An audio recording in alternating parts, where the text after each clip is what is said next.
there's a split between the president's aides and the vice president's aides, and that is always a sign of impending disaster. That's Joe Lockhart, who worked in Bill Clinton's administration, and he has noticed something that has actually become quite obvious. There is a growing rift between Donald Trump and his own vice president, Mike Pence, as a result of this impeachment inquiry. Now, how much did Vice President Mike Pence know about the phone call with Donald Trump? You have Donald Trump's aides saying, oh, Pence knew everything.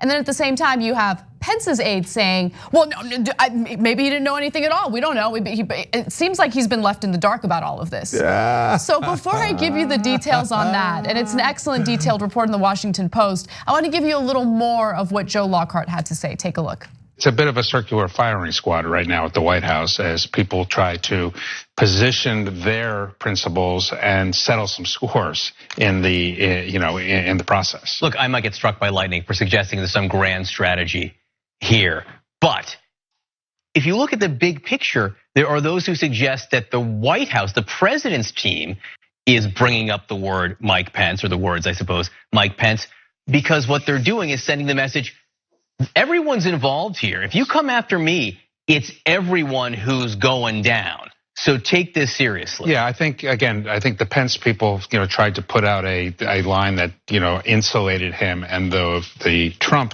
White House sent a message saying, if I'm going down, you're coming down with me. There's only one story coming out of this White House, and it's not one that protects you. It goes to the White House strategy, though. I mean, look at what Trump and the team did when Mitt Romney came out and said he was troubled by this. They put out a video that was designed to embarrass him. That wasn't a message to Romney. It was a message to the other 52 senators in the Senate saying, if you say something negative about us, we will come after you with all of the might of the $300 million we have in the bank at the campaign and the pulpit that we have here at the White House.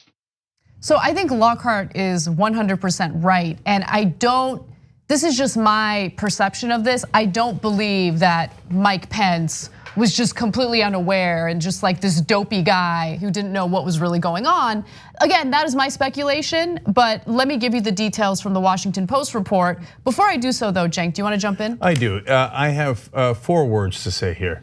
Tick, tick, tick, tick. Okay, all right, listen. Their analysis actually was spot on. So Pence definitely tried to skate by on this one, like, I don't know. But Trump made him a henchman, as you're about to see, so he can't skate on it. And now he's having to go all in. And of course, the president, as usual, made him walk the plank. And now he's out there defending the president so that he's just as culpable as Trump is. And if Trump thought he could get away with it by blaming Pence, like getting dirt on the Bidens, I got it under it. That was Mike Pence. Like, you think he wouldn't do that? He'd do that. He'd do that, except he's now incriminated himself publicly so many times, and his whole response to this impeachment investigation is like, yeah, that's what I did. That's what I did because I want to drain the swamp. Right, so he can't blame Pence for it, but what I think Trump likes to do is drag everyone down with him. 100%, that's what I was getting at. So since there's no way that he could fully deflect to Pence, then why is he doing it? He's just saying like, no, I want everyone defending me, because if you don't, I'm gonna drag all of you down with me and make sure, because what, he cares about the Republican Party?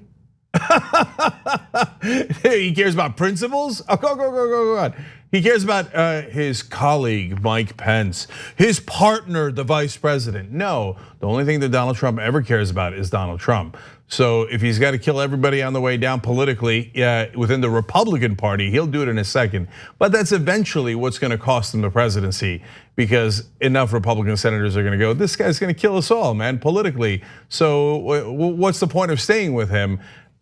We haven't gotten to that ticking point yet, but tick, tick. All right, well, let me give you some more detail into what Trump actually had Pence do prior to us finding out about this whole whistleblower complaint. According to the Washington Post, Trump instructed Pence not to attend the inauguration of Ukrainian President Vladimir Zelensky in May, an event White House officials had pushed to put on the vice president's calendar when Ukraine's new leader was seeking recognition and support from Washington. So you have White House officials pushing Pence to do this, but at the same time, simultaneously, you have Donald Trump telling Pence, no, don't do it. It's a bad idea, don't go to the inauguration. And Pence didn't go to his inauguration. Okay, now that's relevant because it's part of Trump's ploy to make this new Ukrainian president bend to his will and essentially carry out favors for him, right? Because remember, Ukraine needs the US to assist them in this military aid. Let me give you more detail.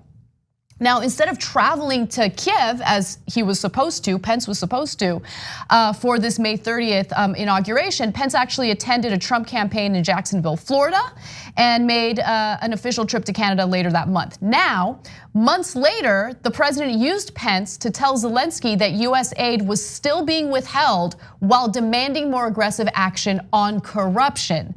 The Ukrainians probably understood action on corruption to include the investigation of former Vice President Joe Biden and his son Hunter Biden. So when Pence finally did meet with Zelensky, and this was on September 1st, here's what happened during that conversation. Pence told Zelensky that aid was being withheld due to corruption concerns. That's exactly what Trump wanted him to do. Pence emphasized Trump's frustration that the EU should provide more aid to Ukraine. Pence didn't mention Biden, but former officials claim Pence mentioning corruption was code for that issue, whether Pence intended it or not. Yeah, I actually think that undersells it. So involving Pence actually implicates Trump more, not less. As usual, Trump doing more damage to himself because he's not smart enough to figure it out. Because when Trump says in the call, hey, listen, the US does a lot of things for you guys. He doesn't mention the military aid, as far as we know. We'd love to get the official transcript. Anyway, he says, but we do a lot of things for you guys. Now, I need you to do me a favor, though, and investigate Biden. But then he follows up by sending Pence to say, remember that corruption we were talking about? And in the call, Trump clearly connects corruption to Biden. And he doesn't mention any Ukrainians in the corruption. It's not like, well, you guys have this massive problem. Oh, but you know what, 11% of it is the Bidens. I'm worried about corruption overall. No, when he talks about corruption, he only mentions Biden, okay? So then he sends Pence over and says, now remember, we're not sure about the aid and we wanted you to take action on corruption. Boom, that actually is the quid pro quo. And any prosecutor worth their salt could prove that as well. They're a team, they say they're a team, and one guy says, hey, I want you to investigate Biden, that's the corruption I'm talking about. The next guy says, remember that corruption we were talking about? That's why we're not giving you the aid. Done deal. So like, if you're a Trump defender, no amount of facts or logic will matter to you. It doesn't matter. You will say on the one hand, Hunter Biden, what does he know about Ukrainian gas? What is he getting paid for that company? I know corruption when I see it. Now, it's not technically illegal, but I actually agree that it is corruption. Hunter Biden doesn't know anything about Ukrainian gas. You know why I say that? Because I'm a reasonable human being. I can assess the fact that a guy who doesn't know anything about Ukrainian gas gets $50,000 a month. Why? Because his last name is Biden, right? Now, when we ask you, hey, when Trump says investigate corruption, i.e. Biden, and then Pence says, I'm not giving you the money until you investigate corruption, everyone knows what they're talking about. The only reason you're not admitting it if you're a Trump supporter is because you're a Trump supporter. You're like, I don't care about facts. I don't care about what does my cult leader say. You know it, you know it, you know it. And also, why is your cult leader having a very public meltdown right now? I mean, he's been having a public meltdown ever since this whistleblower complaint became public news. But here's the thing. I think an important part of this story is holding Vice President Mike Pence accountable and not allowing him to push this ridiculous narrative that he was insulated from all of this and he was completely unaware. Because, and I'm kind of burying the lead, so I'm gonna share you one of the most important parts of this story.